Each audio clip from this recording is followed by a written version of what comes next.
Hello and welcome to the lesson. The subject is advanced taxation. We will continue with the topic taxation of cross-border activities. Today we're going to capture two things. One is the Generalized System of Preference, the GSP, and the African Growth and Opportunities Act, AGOA. Now, beginning with the Generalized System of Preference, the GSP, this is a trade program established by developed countries. GSP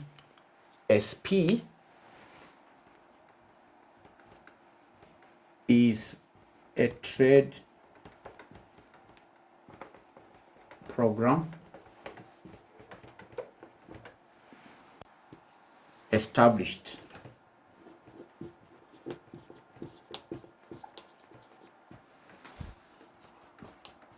by developed countries, including the USA. GSP, the Generalized System of Preference, is a trade program established by developed countries, including the United States of America, and the purpose is to promote economic growth in developing countries. To promote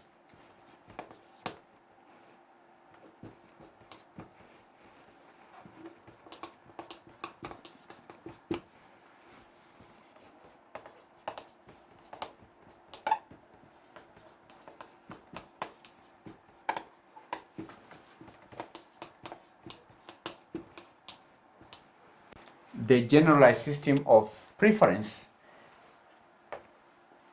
is or was established to promote economic growth in developing countries. It provides preferential treatment for imports from eligible beneficiary countries by allowing duty-free entry or reduced tariffs on certain products. So the purpose is to promote economic growth in developing countries. And the objectives of the Generalized System of Preference objectives include economic development. The first objective is economic development. One, economic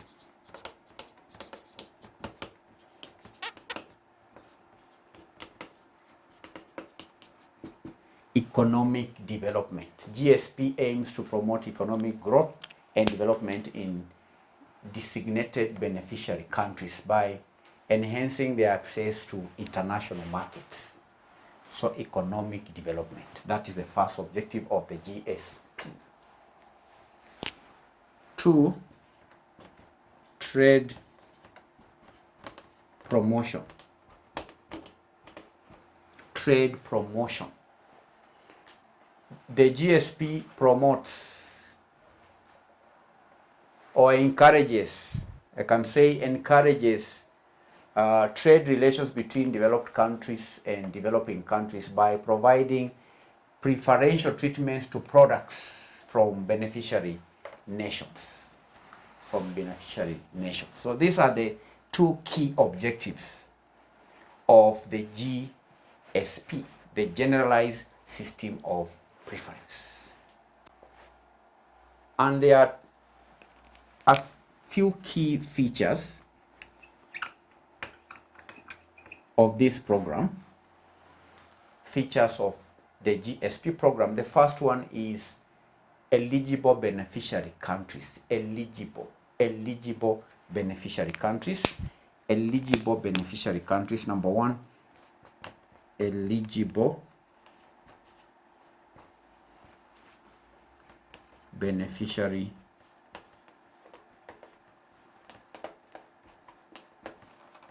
countries. Not all countries qualify. to enjoy the benefits that come about by the generalized system of preference. The GSP is open to a wide range of developing countries that meet specific criteria that is set by the granting country. And these countries receive trade preferences to support their economic development efforts. So that's feature number one, eligible beneficiary countries.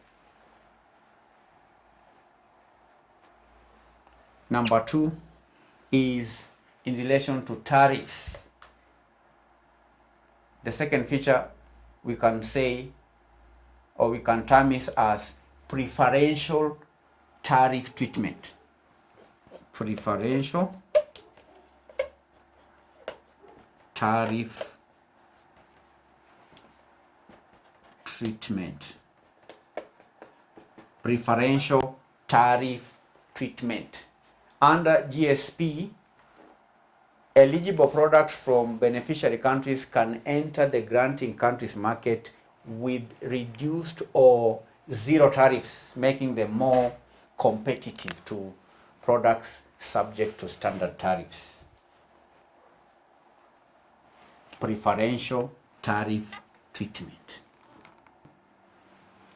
Number three,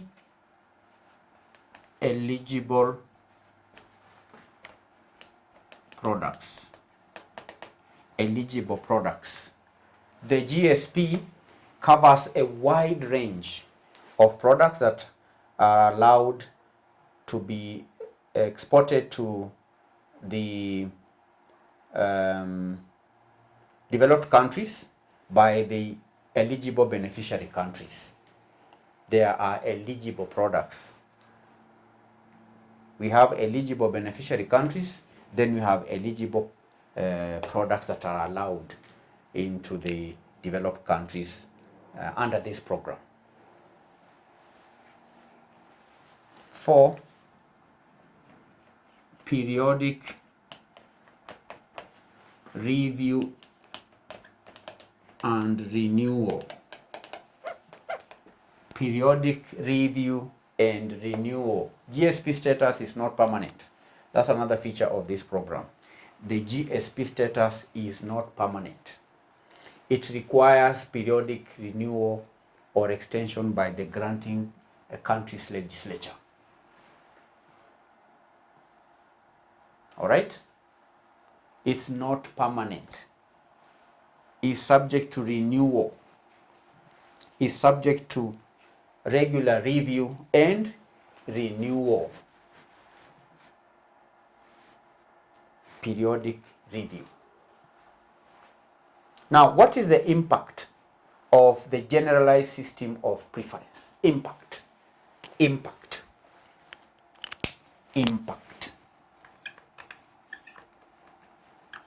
Of GSP. Impact of GSP. The first point is trade facilitation.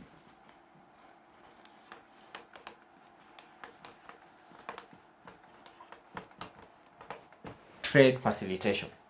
GSP encourages increased trade between beneficiary countries and the granting country by producing or reducing trade barriers and making exports more competitive.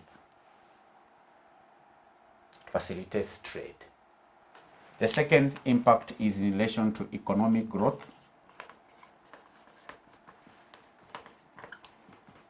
Economic growth. By granting preferential treatment, GSP contributes to the economic growth of beneficiary countries, enabling them to expand their exports, enabling them to expand their industries, and so on. 3, development support.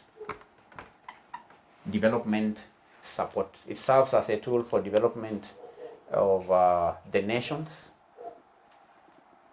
All right? That is the development of the developing nations. It serves as a tool for developed nations to support and encourage the economic growth and stability of developing countries through trade relations. Then there is a point also on global trade relations. Global trade relations. Global trade relations. GSP fosters stronger economic ties between developed and developing countries. It promotes mutual benefits and also international cooperation in trade. Global trade relations is improved. All right. So this is what we can say about the GSP. We've given two main objectives. We've given the features of the program and also the impact of the generalized system of preference. And in a nutshell, candidates, the GSP plays a significant role in supporting the economic development of eligible beneficiary countries and that is done by granting trade preferences and also facilitating their participation in international trade. How about AGOA? AGOA, the African Growth Opportunities Act, AGOA. Now, AGOA, candidates, is a United States trade preference program specifically designed to promote economic development and trade between the United States and eligible countries in sub-Saharan Africa. AGOA, African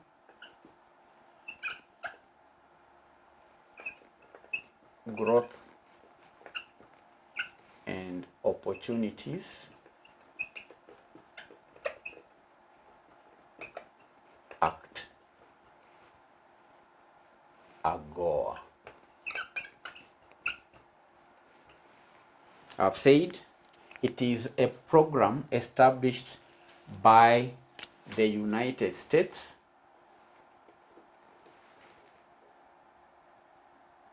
It is a trade preference program. It is a trade preference program designed to promote economic growth or development and trade between the United States and eligible sub-African nations, eligible countries from the sub-Saharan Africa.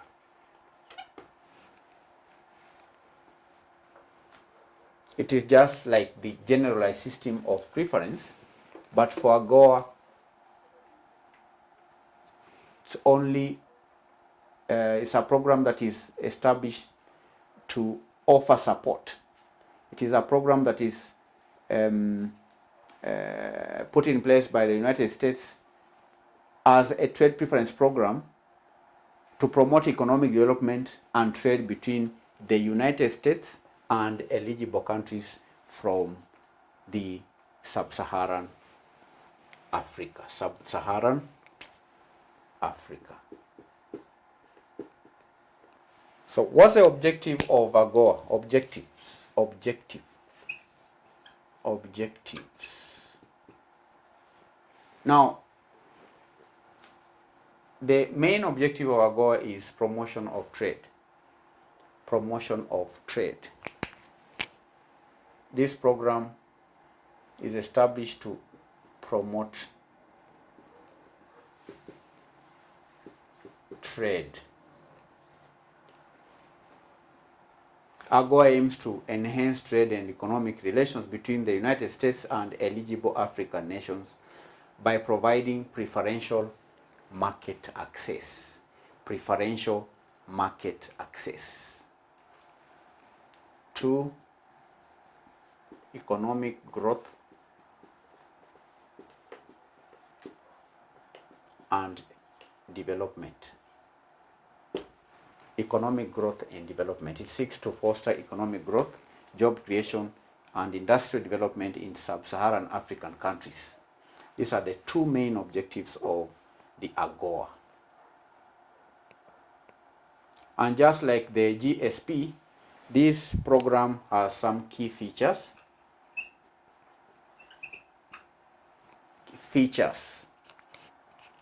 The first feature is eligible countries. Eligible countries. Eligible.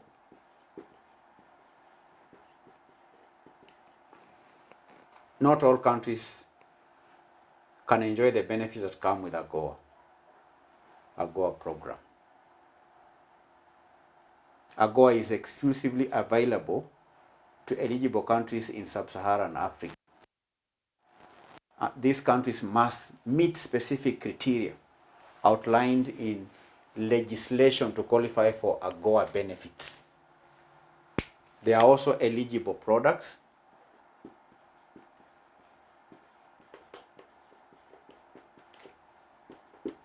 Eligible products. AGOA covers a wide range of products exported by beneficiary countries, including textiles, apparel, agricultural goods, we have machinery, and so on. And certain products receive duty-free or reduced tariffs when exported to the United States. Trade preferences, number 3.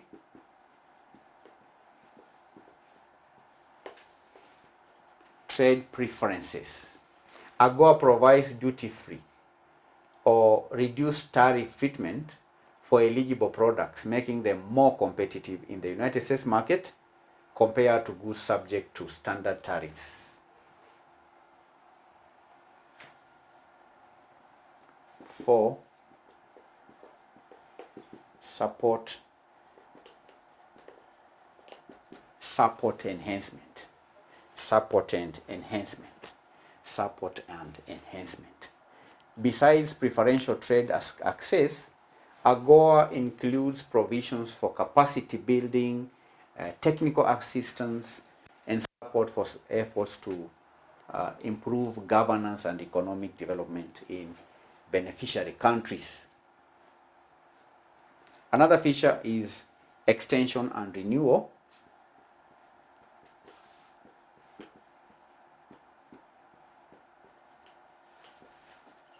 Extension and renewal. AGOA has undergone periodic extensions. AGOA has undergone amendments by the United States Congress to continue supporting trade and economic development between the United States and eligible beneficiary African nations. So these are features: eligible countries, eligible products, trade preferences, support and enhancement. Another feature of this program is extension and renewal. Extension and renewal. And candidates, just like the GSP, which has impact on trade, the AGOA also has had significant impact and significance in sub-Saharan Africa.